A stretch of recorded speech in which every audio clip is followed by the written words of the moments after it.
வெளியில் செல்லும் போதெல்லாம் அடையாள அட்டையை கையோடு எடுத்துச் செல்ல வேண்டும் என்பதை நம்மில் பலர் கருதுவதில்லை. அப்படி மெத்தனமாக வெளியில் சென்ற ஒரு இளைஞர் அதனால் போலீசில் பிடிபட்டு 4 நாட்கள் லாக்அப்பில் தங்கியிருந்த சம்பவம் தற்போது வைரலாகியுள்ளது. ஐசி இல்லாமல் வெளியில் சென்ற தம்மை கிள்ளானில் உள்ள பேருங்காடியில் வைத்து போலீஸ் பிடித்துச் சென்ற அனுபவத்தை ஜக்கர்சோ எனும் ஆடவர் தனது டிக்டாக் பக்கத்தில் பகிர்ந்துள்ளார். தனக்கு 16 வயதிற்கும் போது அடையாள அட்டை காணாமல் போய் தேசிய பதிவுத்துறையிடம் அவர் அதற்கு விண்ணப்பித்திருக்கிறார்.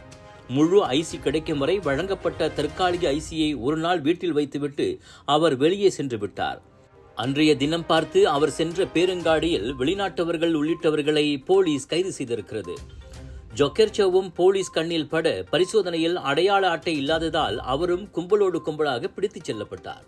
4 நாட்கள் போலீஸ் லாக்அப்பில் இரவை கழித்தவருக்கு பின்னர் நீதிமன்றம் ஒரு நாள் சிறை தண்டனை விதித்தது. வீடு திரும்பிய கையோடு திருஷ்டி கழிக்கும் விதமாக லாக்அப்பில் அணிந்திருந்த உடைகளை வீசியதோடு எலுமிச்சை நீரில் குளித்து இறைவனை தொழுததாக ஜொக்கெர்சோ தனது அனுபவங்களை பகிர்ந்து கொண்டார்.